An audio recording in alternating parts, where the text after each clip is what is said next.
दंडवत हो.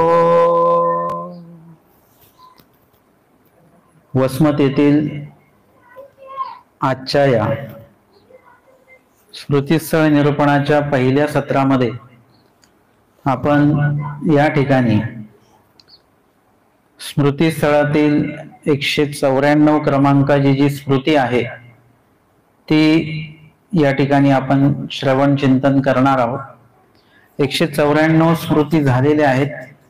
194च्या पुढे 195वी जी स्मृती आहे ती आपण घेणार आहोत. निरालंबनता श्रवणे कोथळोबा निर्गमणी एकांत स्थान प्रशंसा एक दिसू भटोबास धर्मवार्ता करीत होते. एक दिवशी आचार्य भट्टोबास जे आहेत ते धर्मवार्ता करत होते आणि धर्मवार्ता करत असताना मार्गामध्ये जेव्हा केव्हा काही भुकाची वेळ असेल, पोथीची वेळ असेल, त्या वेळेला इको बंद करतो. त्या ठिकाणी जे काही सर्व मार्गातली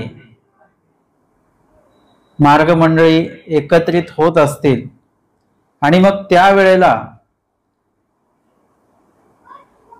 भट्टोबास जे आहेत ते काहीतरी प्रश्न उत्तराच्या अनुरूप काहीतरी धर्मवार्ता करतात आणि प्रत्येक दिवशी ही धर्मवार्ता मार्गामध्ये होत असते. मग सकाळचा घोक असेल, दुपारची पोथी असेल आणि अशा वेळेला त्या ठिकाणी धर्मवार्तेच्या अनुषंगानेच धर्मवार्ता होत असते. जसं स्वामी सांगतात की विधीकरिता विधीस पुरे, असं स्वामींनी सांगितलेलं आहे. मग विधीस पुरणे म्हणजे जो विधी आपण करतोय त्याच्या अनुरूपच एखादा विधी आपल्याला स्फुरेल. म्हणजे एखादा भोजनाचं जर का तुम्ही आयोजन करताय तर एखादा पदार्थ बनवण्याचं स्फुर्दरूपता आपल्याला होऊ शकते. त्यासोबत पाणी ठेवणं, त्या ठिकाणी जे काही बैठक व्यवस्था करणं, म्हणजे त्याला अनुरूप ही सेवा आहे. तसं परमार्गामध्ये असताना जर का एखादा विषय सुरू आहे, एखादं वचन सुरू आहे, त्याचं विश्लेषण सुरू आहे आणि त्या वेळेला जो विषय सुरू आहे त्या विषयाच्या अनुरूप शंका आपल्याला निर्माण होतात, प्रश्न निर्माण होतात आणि तसे ते प्रश्न जे आहेत ते प्रश्न काय करतात, त्या प्रस्तुत धर्मवार्तेला अजून बळ देतात. म्हणजे अजून काय करतात, ती धर्मवार्ता अजून ती खुलवतात आणि त्या अनुषंगाने निर्माण झालेले जे प्रश्न आहेत ते जे प्रश्न, त्यातनं अनेक शंकेचा उकल होतो, प्रश्नांचा उकल होतो आणि सोबतच अनेक त्याची जी काही उत्तरं आहेत ती उत्तरं सुद्धा आपल्याला त्याच्यातनं प्राप्त होत असतात.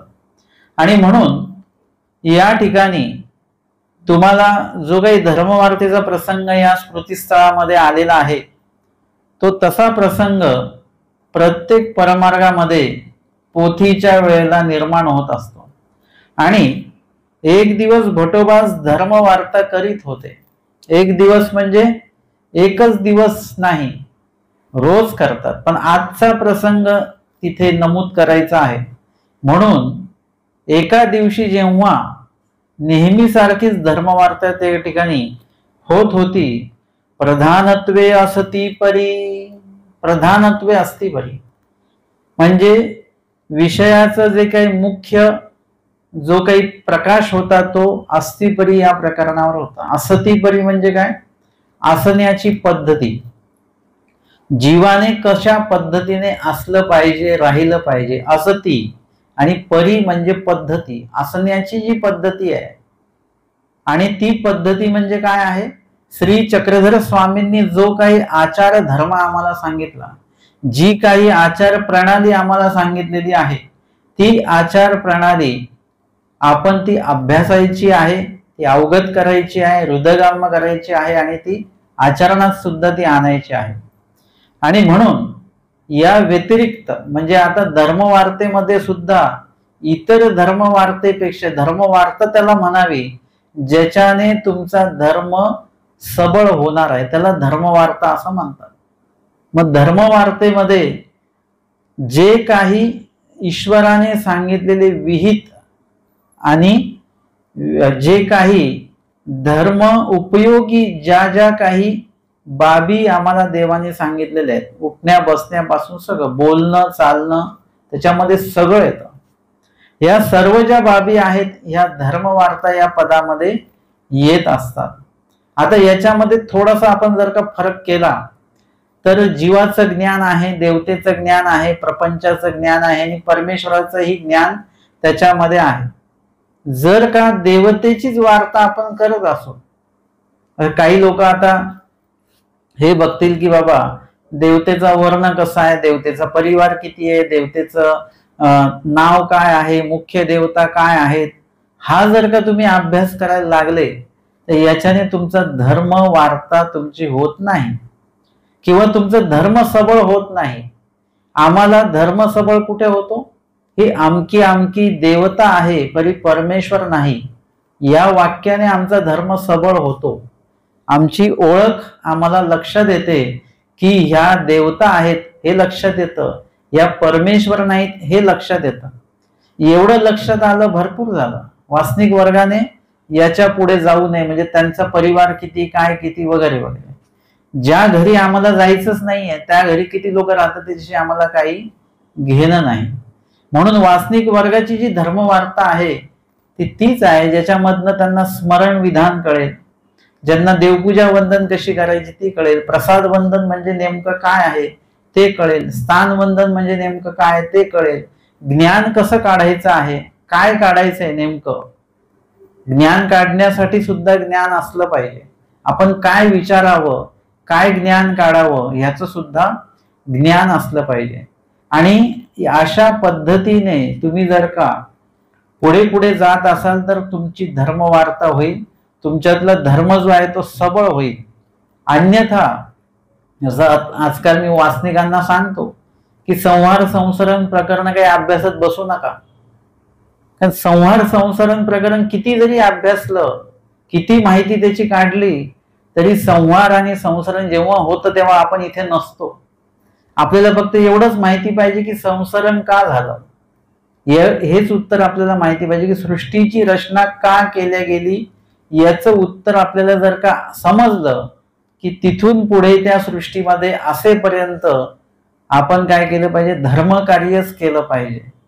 संहार का होतो आणि त्या संहारात आपण कुठे असू, कुठे जाऊ हे आपल्याला या कार्यकाळात ठरवायचं आहे.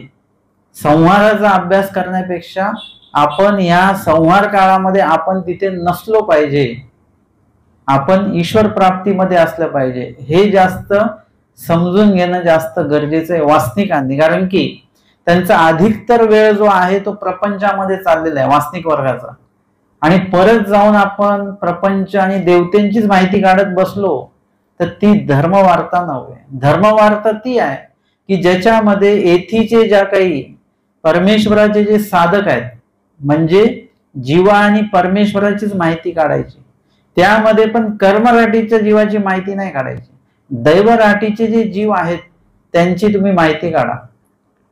परमेश्वर पैकीचे जे कोणी साधनवंत आहेत, सन्निधानाचे असतील, असन्निधानाचे असतील, आपल्या समोरचे असतील, या सर्वांविषयी तुम्ही बोलू शकता, चांगल्या गोष्टींविषयी.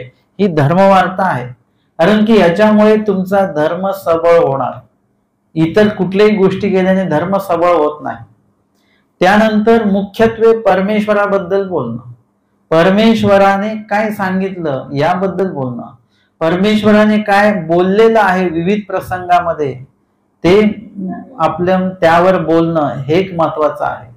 त्यानंतर परमेश्वराने काय काय विधी सांगितलेला आहे यावर बोला, परमेश्वराने काय निषेध सांगितलेला आहे त्यावर बोला. या सर्व बाबींवर जेव्हा बोलतो आपण तेव्हा आपल्यातला धर्म जो आहे तो सबळ होत असतो. धर्म आपल्यातला पक्का होतो. आणि मुळात म्हणजे याची सुरुवात जेव्हा करतो तेव्हा धर्म काय हेच आपल्याला लक्षात येत असतं. धर्माची व्याख्या केलेली आहे की जीविते धरिला सांडिता ही परी न संडे, म्हणजे जीवाने एकदा तो धरलेला आहे, धारण केलेला आहे. यत धार्यते तद धर्म, जे धारण केलेलं आहे, धरलेलं आहे, त्याला धर्म असं म्हटलं जातं. मग तुम्ही जे धारण केलेलं आहे तो धर्म आहे. तुम्ही एकदा धर्माला धारण केलं की धर्म सुद्धा काय करतो, तुमचं रक्षण करत असतो. हे असे तया रक्षण. आणि ते सर्व होण्यासाठी आपल्या जीवनामध्ये, आपल्या अंतःकरणामध्ये, आपल्या शब्दांमध्ये, मुखामध्ये आपल्याला काय धर्मवार्ता ही घडवून आणायचीच असते. आणि त्या धर्मवार्तेमध्ये देवाने सगळंच सांगितलंय. जीव, देवता, प्रपंच, परमेश्वर सगळं देवानेच निरूपण केलंय. परंतु त्याच देवाने सांगितलं की परमेश्वराचे ज्ञान मोचक, आचरणाच्या दृष्टीने पण परमेश्वराचे ज्ञान मोचक, विचाराच्या दृष्टीने पण परमेश्वराचे ज्ञान मोचक, अभ्यासाच्या, चिंतनाच्या, मननाच्या दृष्टीने पण बघितलं तर परमेश्वराचंच ज्ञान मोचक आहे. सोबतच परमेश्वराचे जे कोणी साधन आहेत, साधक आहेत, ईश्वर परायण आहेत, यांच्याबद्दल बोललो आपण, चर्चा केली, चांगलं बोललो, तर ते सुद्धा काय आहे, मोचक आहे आपल्यासाठी.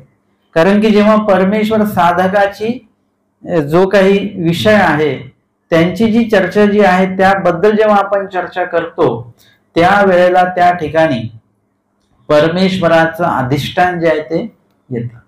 जसं भटोबासांनी कसा त्याग केला, माईंभटांनी कसा त्याग केला, हे जेव्हा आपण बोलतो तेव्हा ती धर्मवार्तेमध्ये सर्व ते येतं. आणि त्यावेळेला ती धर्मवार्ता प्रसंगी परमेश्वराचं अवस्थान त्या ठिकाणी असतं. आणि म्हणून आता आपण कसं राहिलं पाहिजे यावर आपण जास्त चर्चा करणं गरजेचं आहे.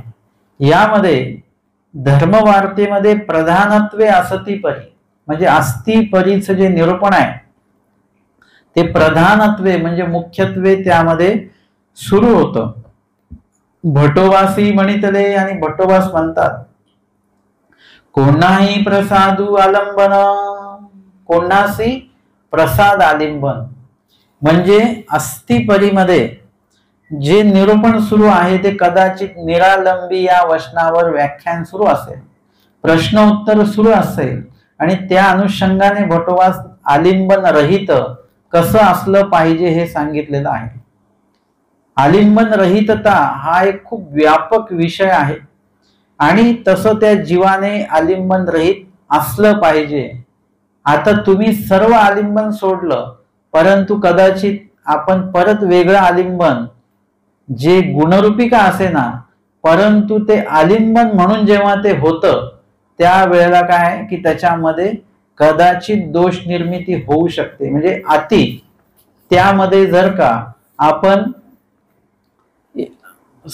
अशा पद्धतीने एकाच विधीमध्ये जर का राहिलो आणि एकाच विधीमध्ये राहिल्यामुळे दुसरे विधी आपले ठाकून गेले, तर तसंही असलं नाही पाहिजे. आपल्याला सर्व विधी साधले गेले पाहिजे, एकाच विधीत अडकून नाही राहायचं. सर्व विधी आपल्याकडनं संपन्न झाले पाहिजेत. आणि म्हणून जर का तसं नाही झालं तर त्याला आलिंबन असं म्हणतात. मग ते दोषरूपी पण आहे, ते गुणरूपी आहे. म्हणून सांगतात की कोणासी प्रसादू आलंबन.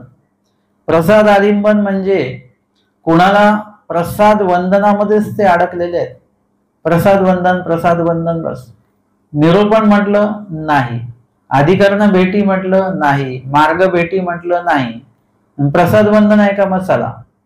म्हणजे अशा पद्धतीने आम्ही कोणाला सांगितलं की निरूपण आहे बरं का, मग ते म्हटले ठीक आहे, कधी आहे निरूपण, म्हटलं या दिवशी निरूपण आहे.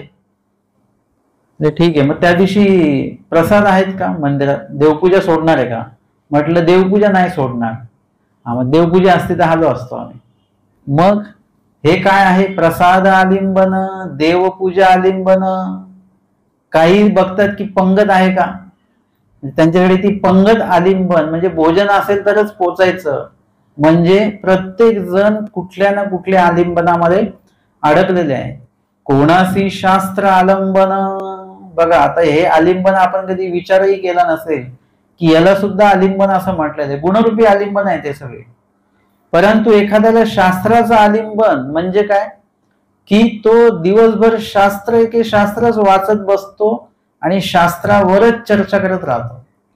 असंही असलं नाही पाहिजे बरं का. सतत शास्त्रावर चर्चा नको. जी काही चर्चा तुम्ही केलेली आहे त्या चर्चेचं आचरण सुद्धा असलं पाहिजे. नुसती चर्चा असता कामा नये. आपण नुसती जर का ज्ञानाची चर्चा करत असलो तर मग ते योग्य नाही. जी चर्चा केलेली आहे, ज्ञानाची चर्चा ही झालीच पाहिजे, धर्मवार्ता झाली पाहिजे, चर्चा मंथन झालं पाहिजे, प्रश्न उत्तर झाली पाहिजे, पण दिवसभर नाही. काही काही वेळेला आम्ही असं बघतो की ते दिवसभर, ते म्हणतात आम्ही दिवसभरात 2, 3, 4 रेकॉर्डिंग ऐकतो.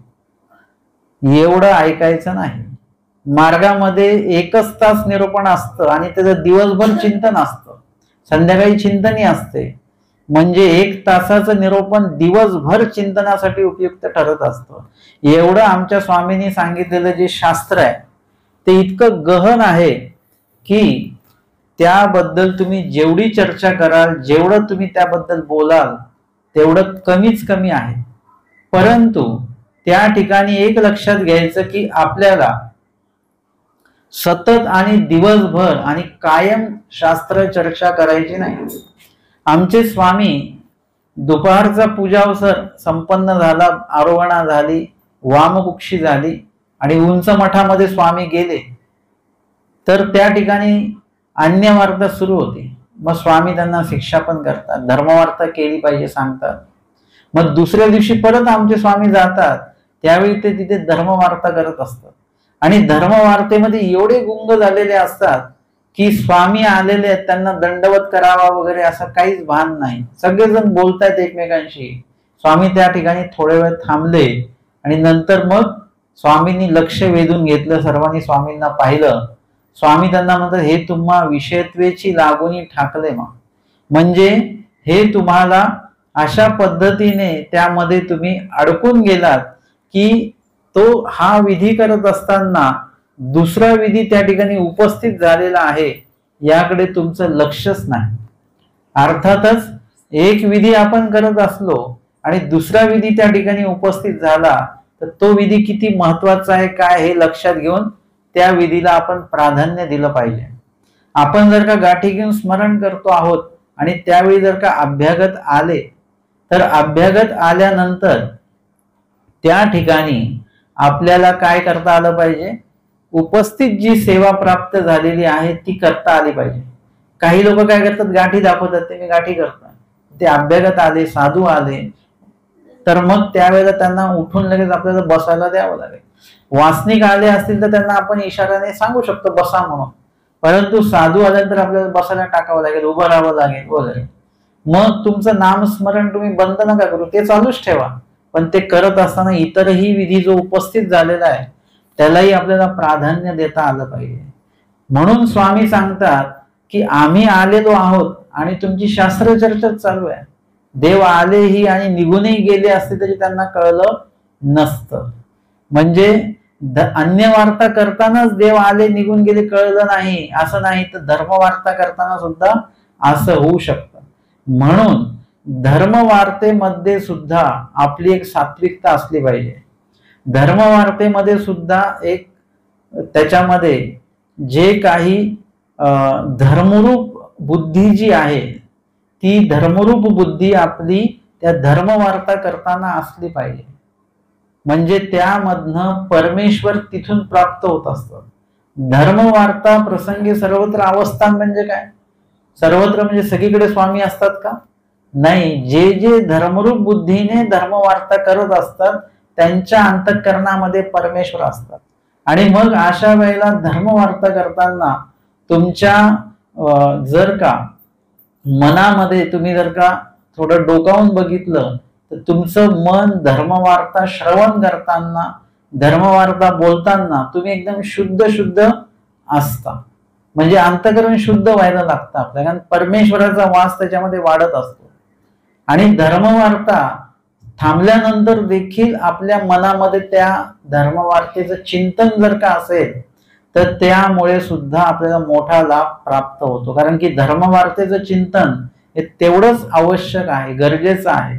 जर का तुम्ही धर्मवार्तांची श्रवण केली आणि त्याचं चिंतनच केलं नाही तर ती धर्मवार्ता जी ती जशी तशी आपल्याला फलद्रूप होत नसते.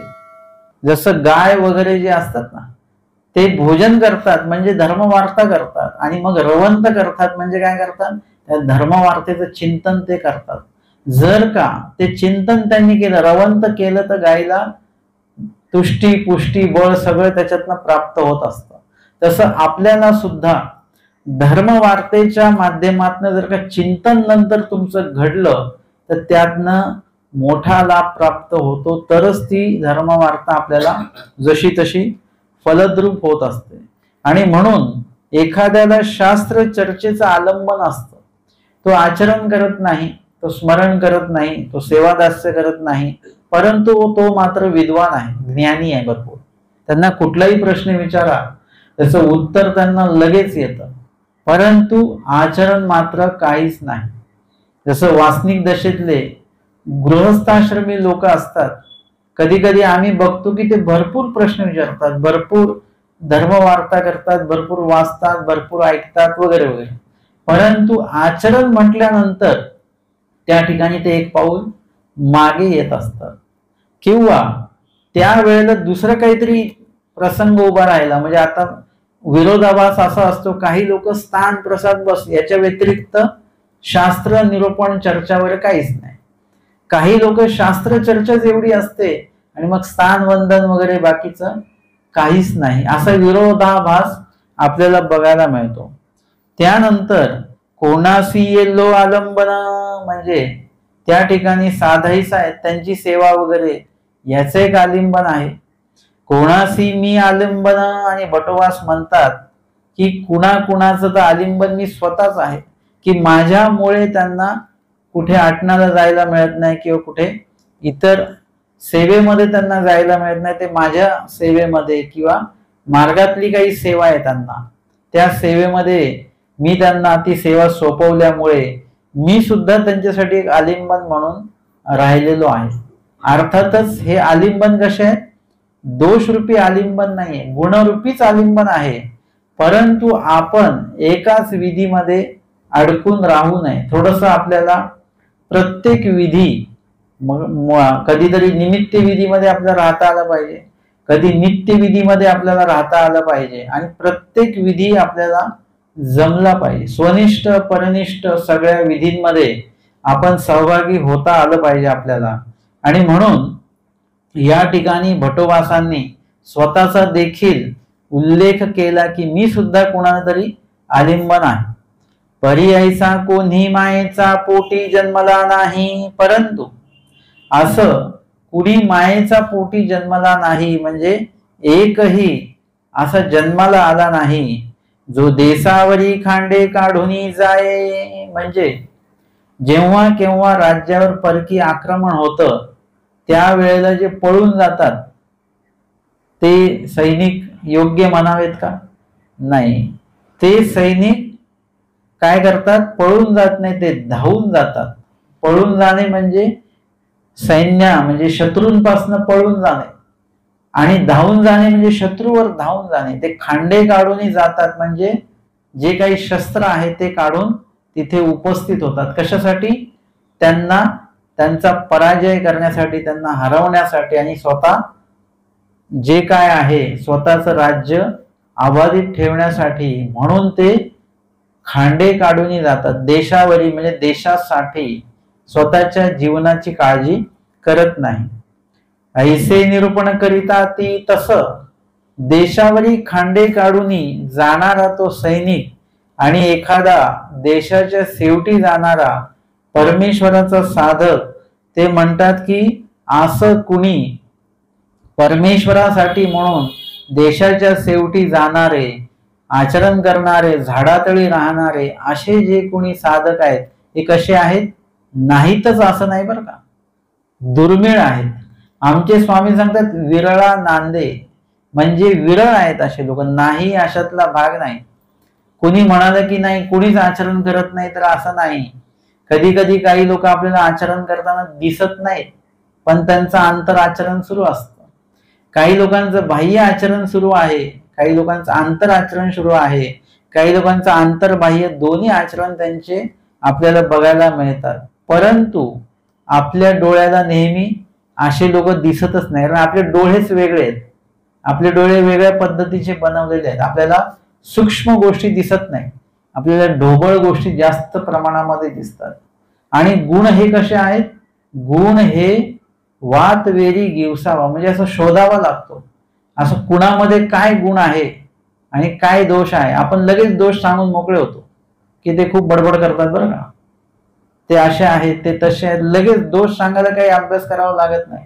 पण गुण काय आहे त्यांच्यामध्ये हे ओळखण्यासाठी तुम्हाला गुणतो वात वेरी गिवसावा म्हणजे शोधावा लागतो, त्याचं चिंतन करावं लागतं किंवा त्याचा अनुभव घ्यावा लागतो. आणि मग ते आपल्याला कळतं की ह्यांच्याकडे तो जो भाग आहे तो गुणदायक आहे. एखादा व्यक्ती चिडत असेल तर आपल्याला लगेच त्याचं चिडचिड आपल्याला लगेच लक्षात येते. परंतु तो का चिडतोय आपल्याला खूप उशिरा कळतं, की ते चिडत होते ते बरोबर होते, किंवा ते बोलत होते ते बरोबर होते, त्यांनी शिक्षा केली ती बरोबर होती, हे नंतरच्या टप्प्यामध्ये आपल्याला गुण खूप उशिराने लक्षात येत असतो. आणि म्हणून आपल्याला दोषजनक गोष्टी ज्या आहेत त्या जास्त दिसतात, गुणदायक गोष्टी ज्या आहेत ते कमी प्रमाणामध्ये दिसतात. म्हणजे अशाच पद्धतीने की देशावर खांडे काढून जाणारे सरसकट सगळे नाही आहेत, परंतु काही मात्र आहेत. आईसे निरूपण करिता ती, म्हणजे भोटोबासांना तेच म्हणायचंय की एवढं निरूपण श्रवण करून, एवढं निरूपण लक्षात घेऊन सुद्धा, ऐकून सुद्धा, वाचून सुद्धा कोणीही देशावर खांडे काढून, म्हणजे परमेश्वरासाठी सगळ्या गोष्टींचा त्याग करून कोणी निघतं का? कोणीच निघत नाही. आईसे निरूपण करिता ती, असा पूर्ण विषय त्या निरूपणामध्ये भोटोबासांच्या आहे. तव कोथळोबाई म्हणितले, आणि कोथळोबास त्या ठिकाणी आहेत. कधी कधी सांगितलेल्या गोष्टीचा कुणावर तरी काहीतरी असर पडत असतो, काही ना काही बदल होत असतो. आणि कोथळोबास तिथे आहेत.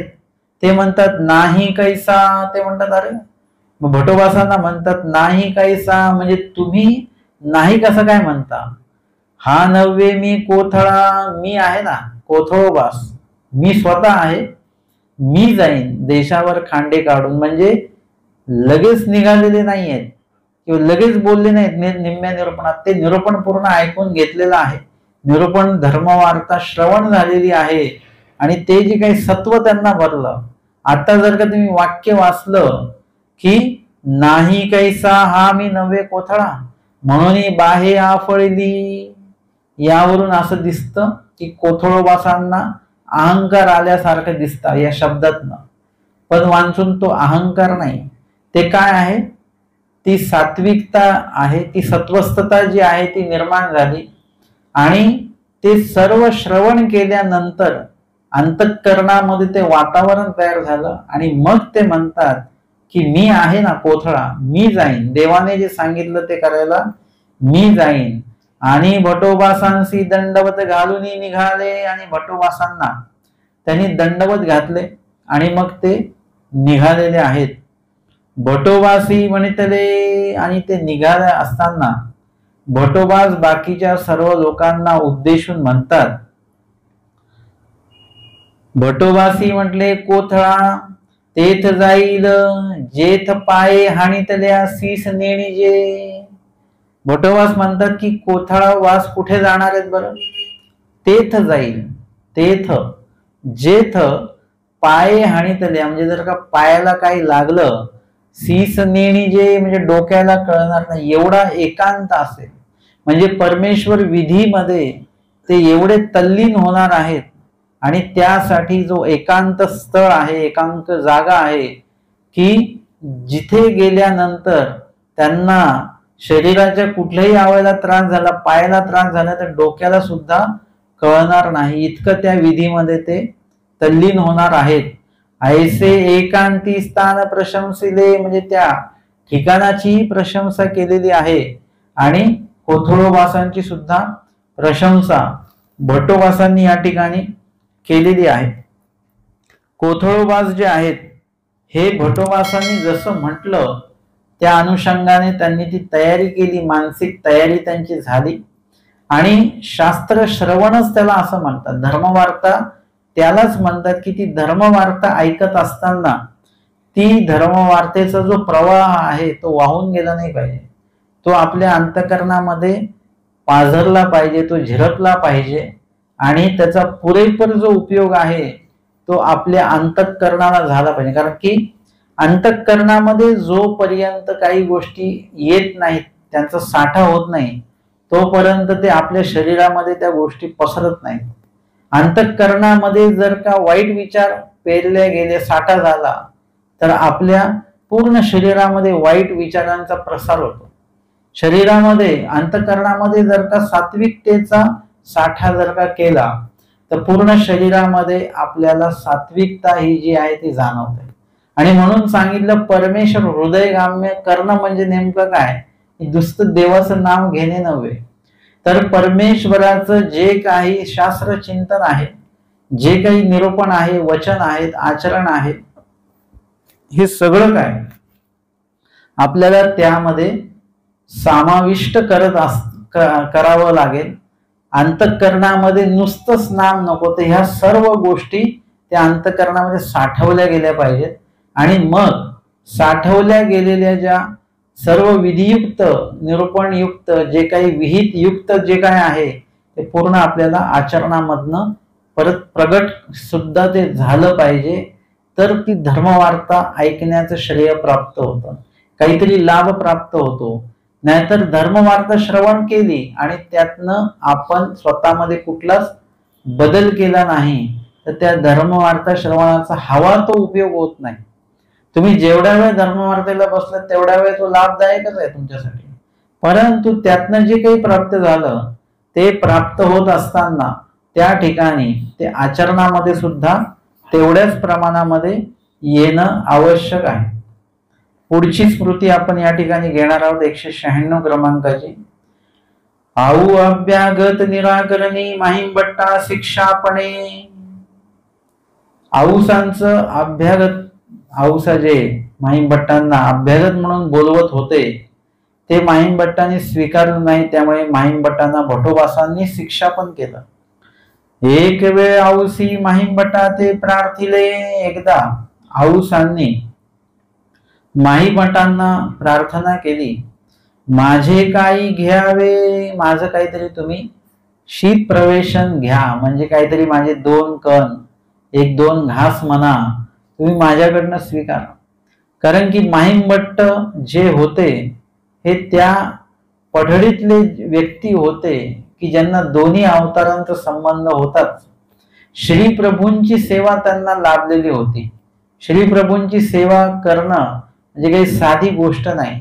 त्यांची ती प्रवृत्ती जाणायचं आणि त्यांना बरोबर तशाच पद्धतीने प्रवृत्तीच्या अनुरूप सेवा श्री प्रभूंची करायची, हे काही साधं नव्हतं. परंतु त्यामध्ये माहिमभट्ट पूर्ण त्या ठिकाणी व्यवस्थितपणे यशस्वी झालेले आहेत.